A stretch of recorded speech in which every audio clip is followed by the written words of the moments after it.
I am from beyond. Listen, and all you desire will be yours. Welcome to Spider-Dan and the Secret Balls. Prepare for Prattle.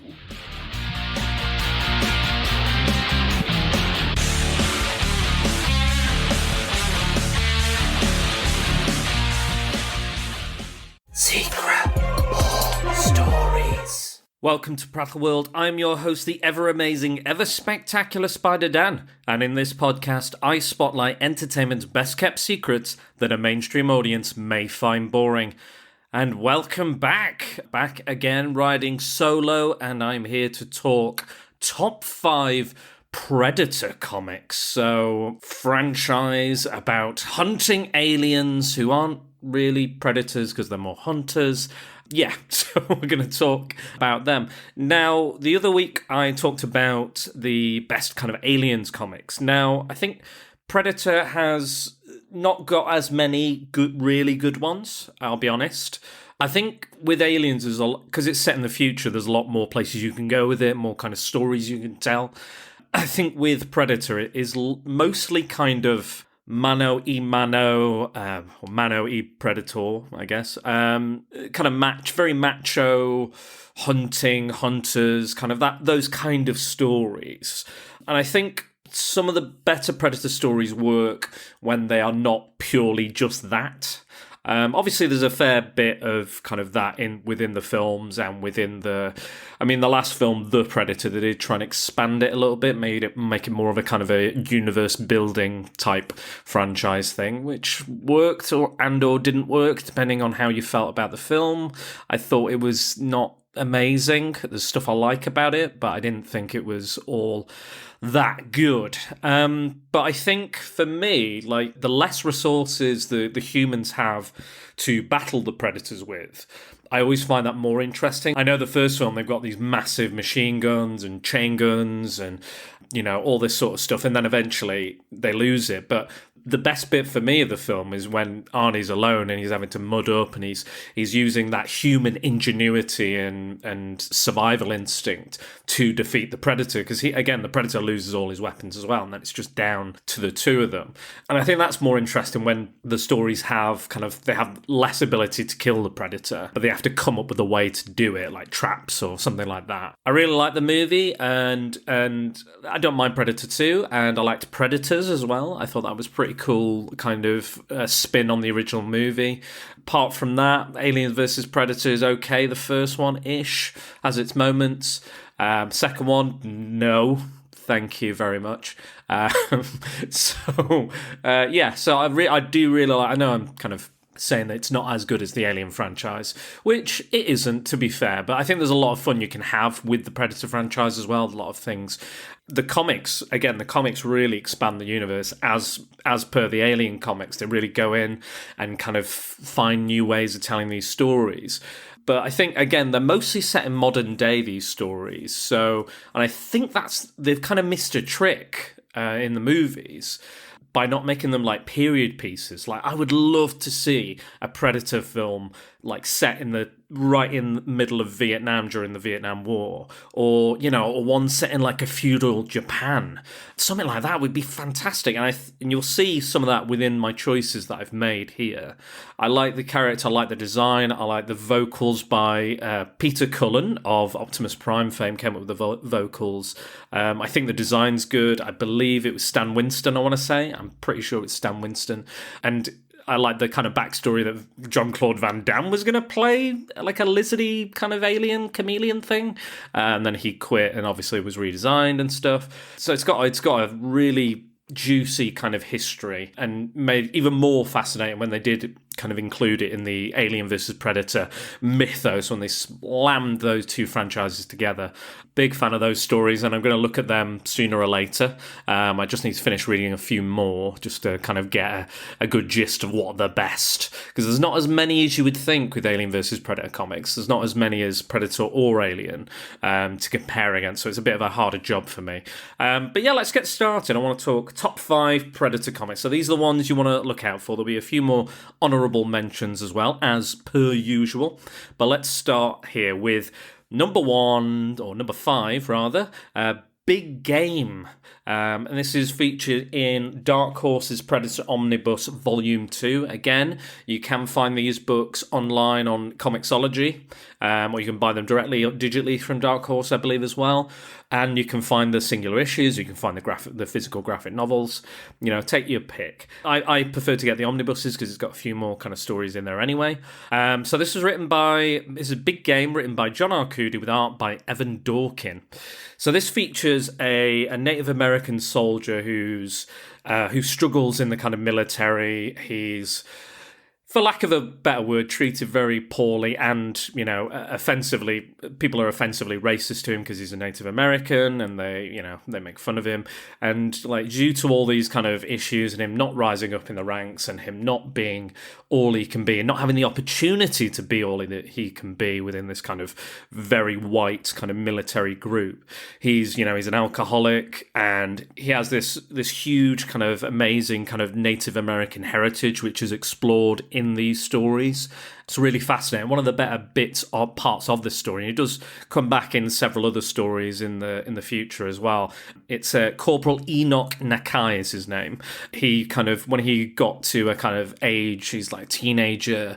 He's like, I'm going off to the army. I'm going to join the army. And his grandfather's very mystical and kind of culturally well within that kind of that tribal world that he lives in. He's very much he honors that culture, for lack of a better word, but he kind of, that's all he's about, is his culture and what he does. This army base is, just regular army base doing what it's doing. And then all of a sudden, guess what? A predator comes down. So a Yautja, as is their race name, if you're unfamiliar. Yautjas. I think that's how you pronounce it. Or Yautja, maybe? Who knows? Somebody write in and tell me how to pronounce the predator's race. Please do. I need help. So he basically is, I think he's out on a patrol, or he's manning a gun or a part of the base, and they get attacked by a predator. His whole team is killed, and he survives. Miraculously, he survives and gets back to the base. He's like, you're not going to believe me, this is crazy, but this happened, he's dead, that happened, there's an alien, and they're like, yeah, sure, whatever. And then again, treat him very poorly, yet again. And then the army goes to check, just to be sure, and then they find the alien spaceship and the Predator spaceship, and they take it. They nick it, which is quite brazen, really, for the army, considering they don't know what's out there. Like, oh yeah, let's get some of that technology. These things are always like, oh, alien technology, could do so much with that, make so much money, just like old Whaling Yutani in the previous podcast. So they take it back to the army base, and then they basically kick Nakai out because they're like, we don't need him on the base. We don't particularly like him anyway. And if he gives out any of this kind of information, it could be ruined. I mean, surely you would lock him up as opposed to just let him go, because he could still tell the press and stuff. But I guess they thought he was some kind of honor-bound thing, maybe. But yeah, and while they're investigating the spaceship, the Predator comes back and's like, what the fuck? Where's my ship? So he nukes his own ship. There's a nuclear device in his ship, and he wipes out the entirety of the army base. Everybody's dead. Nakai's not there. He's down another town, 2 towns away or something. He's not even aware this has happened. I'm sure you would probably hear and or notice a big nuclear explosion, but there you go. But yeah, he's a really cool character. I really like Nakai in this, and he's really troubled. And I find that a lot in these kind of stories, a lot of the kind of Predator stories, they are very kind of troubled people, troubled heroes, or, they've seen things and done things that they'd rather not talk about. They've got demons and skeletons in the closet. But basically, Nakai goes back to the base when he finds out that it's no longer there, and tries to convince everybody else that there's a monster out there, an alien out there, or a demon. And that's when his culture and heritage comes back into it, and he starts seeing it, like all these stories his grandfather used to tell him and things like that. He was like, maybe they are real, maybe this is it, maybe this is what my ancestors talked about for hundreds of years. It's a great moment because he basically just rocks up and shoots a bazooka at it. It's fantastic. The artwork's really, really good as well. It's very kind of late 80s, early 90s-ish style. But it works. It makes the Predator look terrifying, massive. And it gets quite injured, the Predator, throughout this kind of, like, slowly but surely gets quite injured. Even kills some cattle, I remember. And there's a great bit as well where the Predator, like, learns how to use an M16 rifle. So he's just like just mowing soldiers down as well. But it's fantastic. But again, he's left alone, like entirely alone, and he has to figure out a way to defeat the Predator because he's got a gun and maybe a couple of grenades or something, and he basically just starts he tries to lead him into a trap. Again, I won't spoil it too much, but he tries to lead him into a trap because he knows the area and he feels like the spirits are with him, his ancestors are with him in this fight.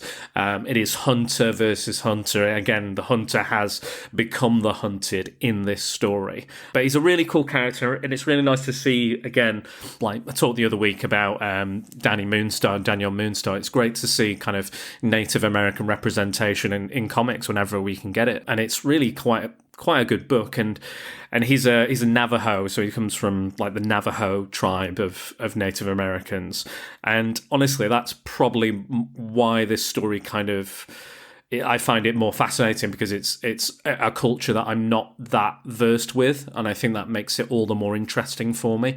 But again, it has everything you want in a Predator story. It's got, machine guns going off. It's got, fighting against these alien creatures. It's like, again, mano y mano, very much like the first Predator film and several others. But it has its own spins and its own takes, and it's a unique kind of vision for the Predator comics, and I highly recommend this one. It's a lot of fun, and just get on it. Just get on that one because it's a lot. I love it a lot. So that was Big Game from Predator Omnibus Volume 2, or again, you can buy it on its own. So next one is Bad Blood in Predator Omnibus Volume 3. So this is actually written by the previous artist in the previous book, so Evan Dorkin, and the art on this one is by Derek Thompson. In some ways, the Predator films don't highlight a lot of the kind of Predator culture. And in some ways, I think that's a good thing. And in some ways, I kind of wish they'd just tell us a little bit more about them or give us a bit more of an insight. I know the kind of latest one did a bit more. The Predator did a bit more with that. And, it worked and didn't work, on various levels. But I find it quite fascinating, that kind of hunter, kind of almost tribal way that they view their world. That's their, this is their religion, their outlook, the way they handle themselves, the way they conduct themselves, the rules and regulations they have for hunting. What's really fascinating about this book is that we get a predator that is it's the Ted Bundy of predators. It is basically a serial killer. He will kill anything, any and all things. There won't be any hunting involved or stalking. It's just like mass killing, and it's not like a one-on-one type thing. There's no honor there anymore because he is a psychotic predator, which is even more terrifying than a regular predator. Just an apeshit, batshit crazy predator is, that will use his weapons and will use whatever he's got and doesn't care and has that manic bloodlust that only kind of serial killer could have. So he lands on Earth, and he lands in the middle of I think it's a paintball. It's a paintball kind of place where people go, and there's all these people that are there on a kind of a business kind of outing, kind of like a bonding, whatever. So we see that he's arrived, and that's it. It's in the Pine Barrens in New Jersey. That's it. So at this paintball range, which is quite a disturbing area. I think that's where the legend of the Jersey Devil comes from, which comes up in this, and they describe him as the Jersey Devil. They think he is the Jersey Devil, which is really quite interesting. Again, another bit of kind of culture, and again, it's a lot like the Alien comics, where they relate, these aliens and these creatures and things to like demons and myths and legends and urban legends, and I find that fascinating as well. So that's really cool. So he starts this killing spree at the paintball camp, and he kills, like, in this book, he kills like 50 plus people. Like, if you are looking for, like, if you're wanting to watch a slasher movie, because that's effectively what Predator is. Effectively, it is an alien slasher movie. It's just that all the soldiers are well trained and have weaponry. Like, that's the only difference. You know, they've taken the college or the high school kids and just gone, right, hardcore fucking soldiers and Marines and what have you, you know, absolute beefcakes, you know, and that kind of ups the ante as well. It's not like a skinny teen, or you've got Arnold Schwarzenegger, Jesse the Body Ventura, Carl Weathers, you know, there's some guy with a knife who's not going to take those guys down. This is like the ultimate killing machine. So yeah, so he just like obliterates everybody. You know, in Predator lore, they basically, obviously it's about the game, and if they don't have any weapons, they tend not to kill you, and you know they have rules and regulations that have been put in place, and that's it. And this guy just doesn't give a fuck. So the Predators actually send like a cop after him, and basically they. It's kind of like it becomes Predator versus Predator, it's a great little matchup as well. But the guy who ran the paintball camp is also like ex-CIA, so he's used to kind of missions and stuff, and the whole paintball camp is taken over by a previous colleague who he didn't like, or a boss he didn't like, and he basically gets these other guys out of retirement, his friends, and they're like, right, we're going to go kill this thing. I've encountered this thing, we're going to go kill it, and I don't care. But yeah, it's just a great read. It's just an absolute kind of slobber knocker of a Predator story. So much happens, so much is going on, and the artwork is so good. I think this is might probably be my favourite artwork in the book, and it lends itself. I mean, Evan Dorkin probably could have drawn this as well, but I think his style was better suited for the previous story. In this story, it's just absolute balls to the wall craziness. Predator versus Predator. People having limbs severed left and right. You know, it's a very different story, but it is a mad story that kind of fits, and the artwork fits that madness and that, you know, crazy kind of mentality that this bad blood predator. They call I think that now after this story they call them bad blood. If they're basically predator criminals, they become what they call bad blood predators. But I really recommend this one. It's a lot of fun. It's just brutal, like from the get-go. Utterly brutal. This is the Jason Voorhees of Predators is in this book, and it's just great. It's just so fantastic, and it's it's nice to get a further glimpse into the Predator culture, lifestyle, religion. You know, it's all kind of tied into one another, and there's a great bit where I won't spoil it. I won't spoil it. I don't want to spoil any more of this than I absolutely have to. But that's a really, really good story, so check that one out as well. Next up, so this is number 3. This is Nemesis. So Omnibus Volume 4. So this is written by Gordon Rennie and with art by Colin McNeil.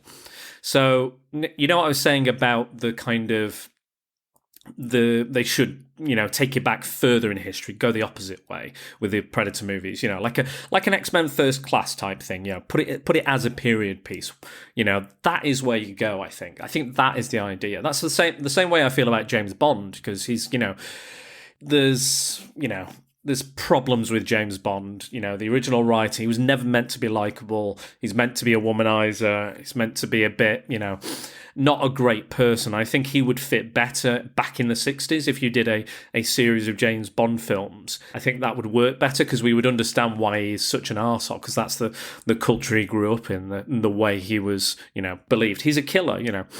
So I feel the same about the Predator movies. I think take it further back, you know, make it a period piece.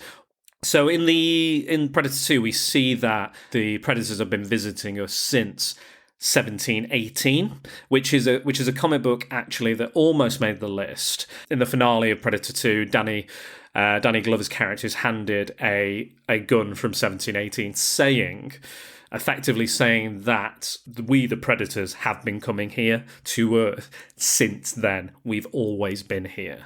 So that story is about kind of like a pirate, and they kind of team up. It's about treasure and stuff. It's a very short story, but it's still very good, and the artwork is fantastic.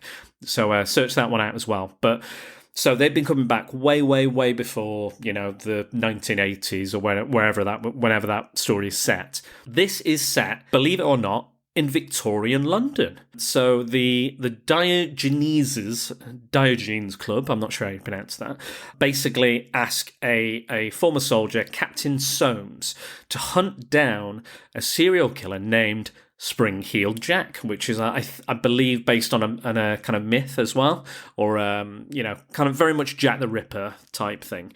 So they've asked them to do that, to do the police work, to chase it up, and surprise, surprise, it's a predator. And Captain Soames has encountered a predator before back in India when he served in India, and he remembers the terror and the fear, and then again he manages to escape. I think he's quite cowardly and runs away at that point, but now he discovers they find the ship. They find the ship in a kind of a sewer system because they manage the ship can go underwater and then into the sewer system, but then when the tide goes out, you can get to the ship. So he kind of sets a trap for the predator, but it's a great proper matchup because like Captain Soames is a big guy and he's wearing this huge top hat. He's got this massive kind of handlebar moustache going on as well. And again, changing the setting, making it a period piece, just makes Predator more interesting for me. There's this great splash page of the Predator against like the London skyline, in kind of celebration of its kill, and you can see the skyline, and it just makes for some really gorgeous visuals, which you don't see. I'd love to see that in a movie. Why not do that movie? Make that movie. Again, all of these Alien comics and all these Predator comics would make great movies, but they don't ever seem to go and look at a comic and go, wow, that was a great inspiration, or that was a cool story. Apart from Alien versus Predator, which I don't know how far they looked into the comics. But yeah, I just think, why not? And he's got this massive blunderbuss and he's firing at the Predator. It's a really, really good story. Another excellent story. What's really interesting as well is that it features a couple of kind of... It's set in a world where Sherlock Holmes exists, because not only is Mycroft Holmes in the story, it also has Inspector Lestrade. So we could have effectively seen Sherlock Holmes versus the Predator. And I'd be up for that. Why not? It could be like a kind of a Hound of the Baskervilles type thing, maybe. Who knows? I think it was fantastic. I think it's really well written. The artwork is really clean and crisp, and it fits this particular story. It's very short. I think it's only about a couple of issues. The covers are really nice as well, really gorgeous covers. But yeah, it's nice to see a jolly old a Predator story set in jolly old England. It's great stuff. Great stuff. Okay, moving on. So that was, where are we now? So we've had Big Game, Bad Blood, Nemesis. Yes. So the last three stories that I've mentioned, recently they brought out a comic called Hunters. So this is number 2 on my list. So Hunters was written by Chris Warner and art by Francisco Ruiz Velasco. Now, this is the most modern Predator comic, and it is the best one I've read as well in the recent years. And what it does, which is great, by the way, is it pulls from all these old stories.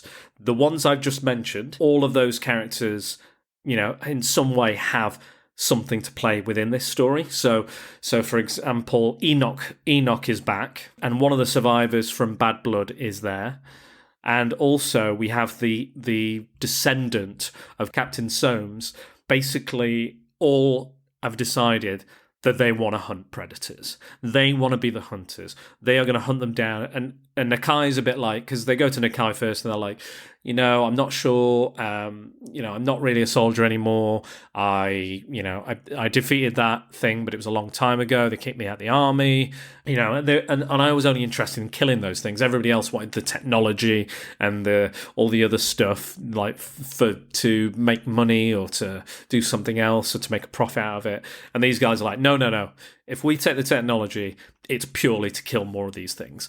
We're literally soldiers who have survived encounters with these things, and have history with these things, and we just want them dead. So they form this new crack squad, and basically they get a kind of a ping or something. Oh, that's it. The story starts off with 3 guys who are let out of a cage with swords. The swords left for them, and they have to basically escape the predators. The predators are having a little game, and he manages just barely to escape with his life, and then I think he dies, but he mentions and describes the predators, describes what they look like.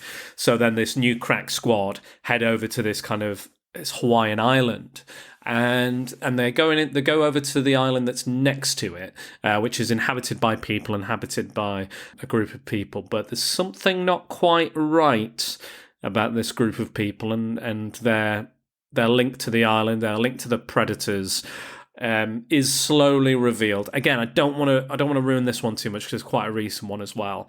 But there's a really interesting kind of, the predators on the island have been there so long, they've kind of become, all the technology's gone, there's no power left, so they're left to kind of like classic weapons. So they've only got like swords and spears and bow and arrows and that sort of thing. And even their masks, even those biomasks they have, are made of wood and things like that, if they even wear those masks. And it's really good. The artwork is absolutely gorgeous, and again, really, really good. I love the fact that they pulled from continuity. I'm a real continuity whore. Sometimes I think continuity can get in the way of a good story, but sometimes I think it only enhances it. Only enhances that story. And I go, yeah, I know that, and that links to this, and that links to that.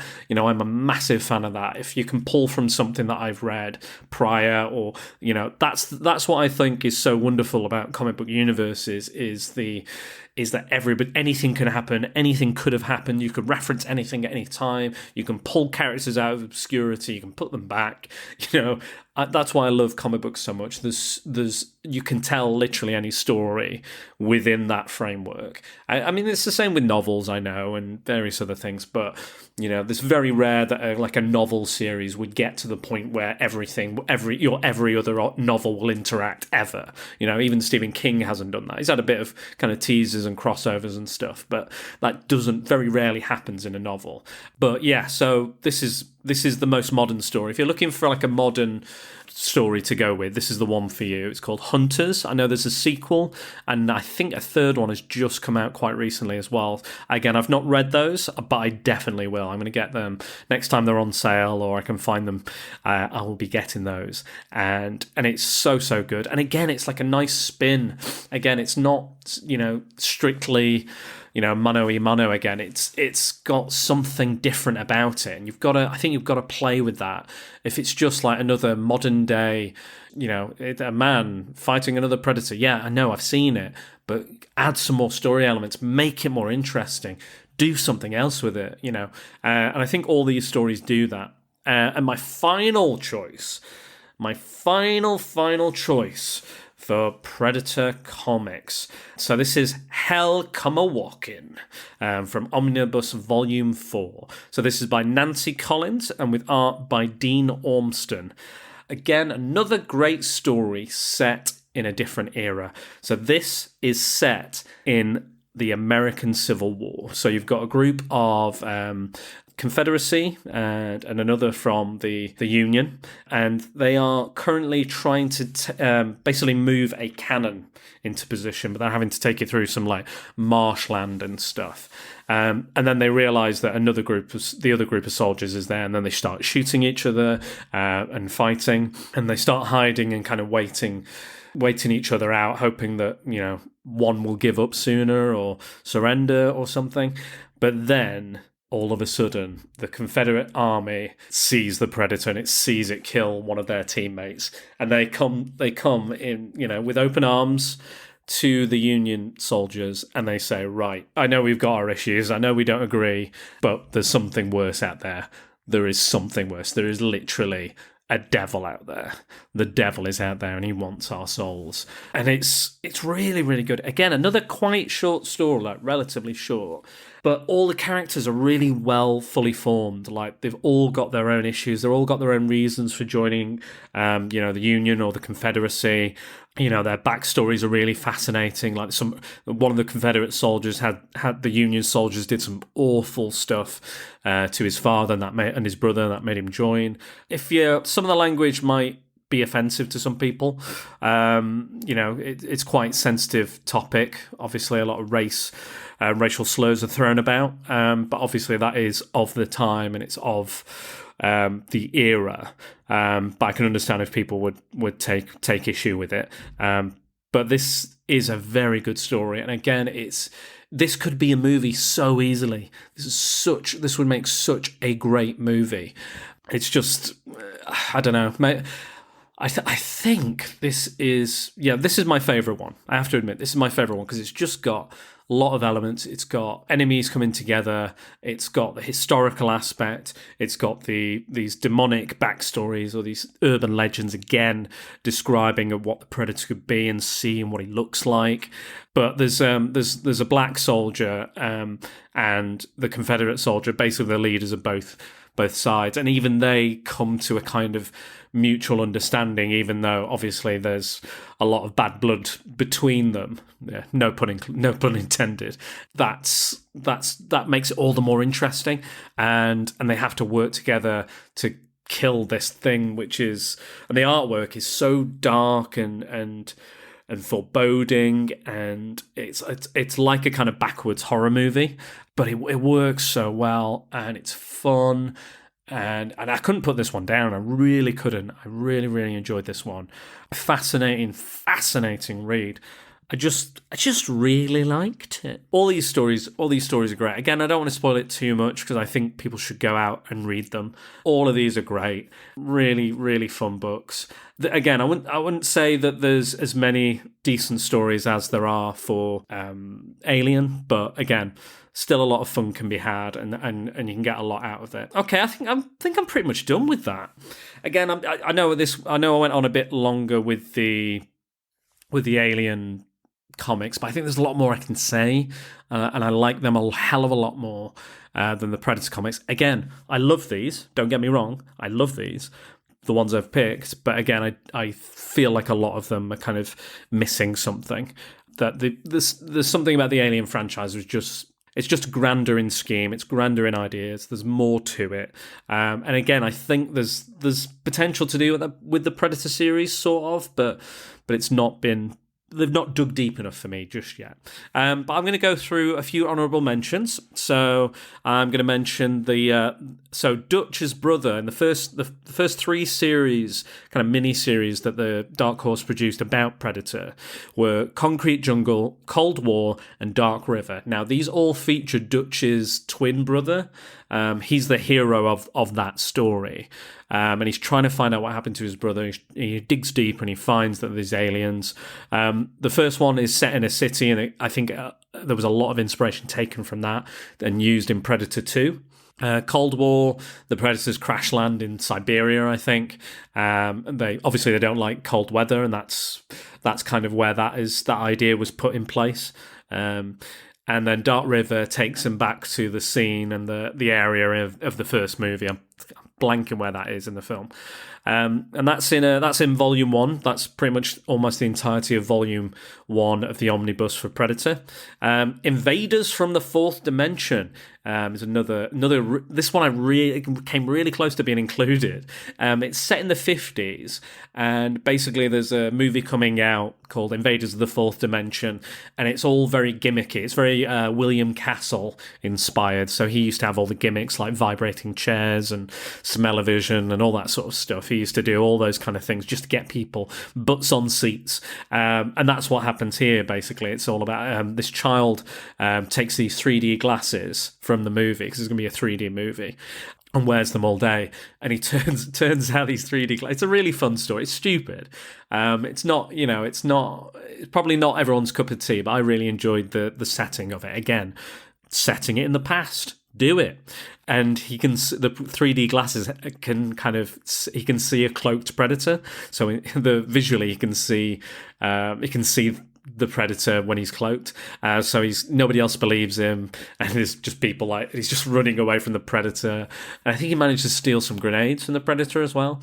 It's a fun story. It's silly. It's very tongue in cheek. But I had a lot of fun with that one, so it came very close to being on the list. Race War is quite an interesting one. That is set. I know it's another crack squad who wants to hunt down predators, and he it ends up being set in a prison, and there's a lot of kind of stuff, a lot of tension, and again, it's kind of similar to Hell Come a Walking a bit. So like, everyone has to team up despite differences and despite racial tension. 1718 I mentioned, that's on Volume 2. So Invaders from the Fourth Dimension Volume 2, Race War Volume 2, 1718 Volume 2 as well.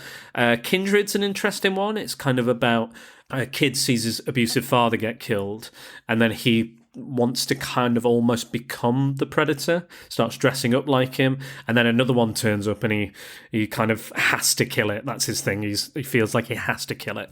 Also in Volume 3, along with Kindred, is Strange Rue. It's just kind of set in the Louisiana Bayou. Again, it's a short story. Don't want to ruin too much, but it's got a fantastic ending.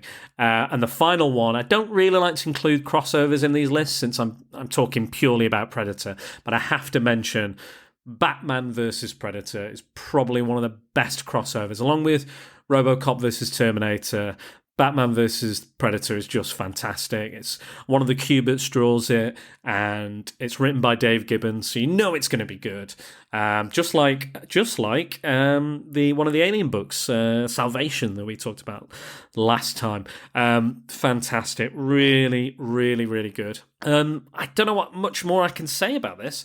I think those are your Predators. I've been really enjoying the Predator game, the Hunting Grounds, Predator Hunting Grounds. I had a lot of fun with that. That's by the same team that does Ilphonic, so they're the same team that did Friday the 13th, which is another excellent game I've been playing recently. It's really fun. You get to either play as a fire team, which is kind of like there's 4 of you, and you play like this crack squad of soldiers. You have to go in and complete a mission. Sometimes it's like you've got to like bomb an area, or you've got to stop these drugs from being sold, or plant a bomb, or things like that. But it's really fun. You also get to play as the Predator, and as you go along and as you get better and get more experience, you earn more powers, you earn more custom items. And yeah, I do apologise for my sniffliness. I've got a bit of a sniffle today. I don't know why. Don't ask me why. Hopefully, I'm not infected. I certainly hope not.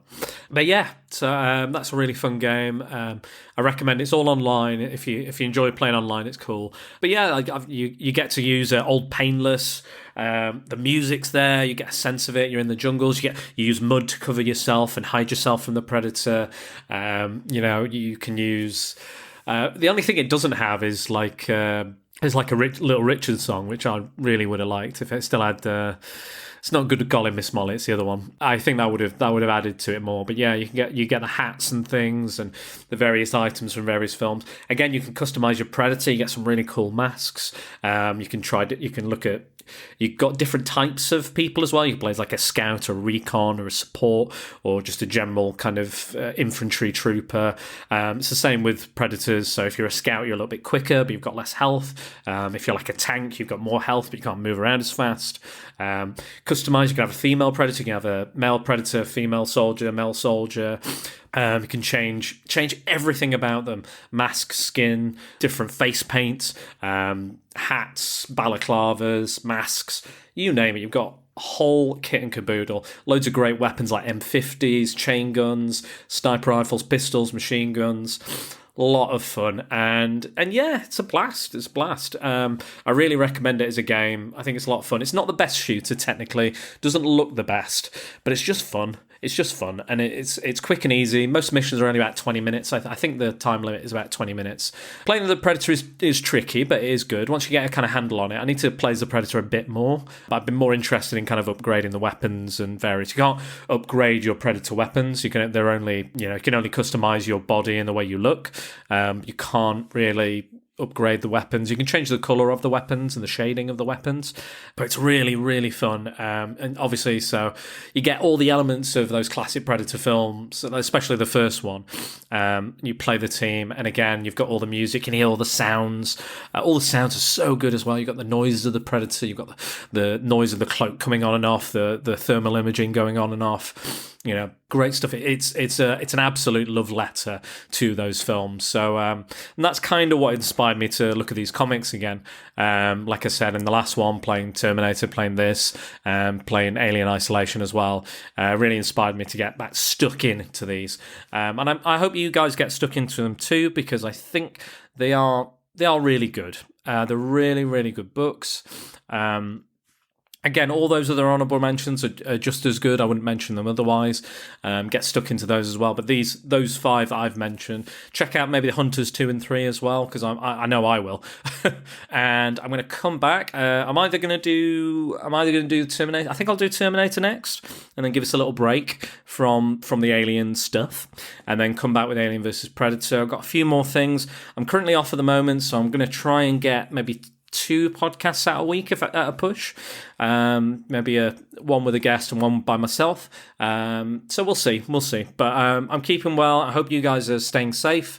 And I hope hopefully these podcasts are helping you keep regular and keep everything together.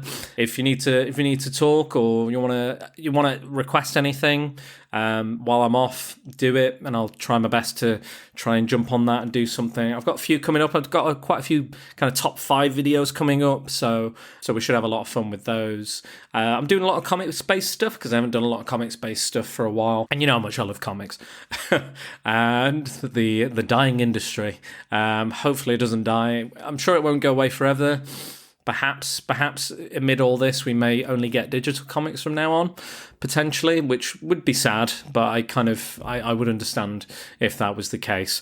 But I hope that this Marvel DC idea comes off, because I really, really want to see some Marvel versus Marvel DC crossovers again, because I used to love those. I thought they were great. Had a lot of fun with those. I should probably still see if I can get some of them, some of the older ones. Anyway, this has been me.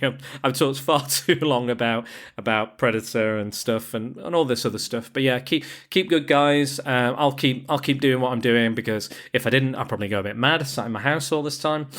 Keep busy, keep active, do what you need to do. Send all my love to everybody. Hope you guys are good. So, this is me signing out. So, as per usual, I'll tell you where you can find me. So, you can find me at Secret Balls. So, that's at Secret Balls on Facebook. It's at Dan_Balls on Twitter, Instagram, SpiderDan Secret Balls, and the podcast is available on Podbean, Apple Podcasts, Google Podcasts, Stitcher, Spotify, YouTube, and many, many more. And if you'd like to donate towards the podcast, you can buy me a coffee at ko-fi.com/SpiderDan the Secret Balls. And if you're going to interact with us, don't forget to use the hashtag Prepare for Prattle. Remember to like, share, subscribe, all those cool things. All right, guys, much like the Predator, I'm going to disappear. Goodbye.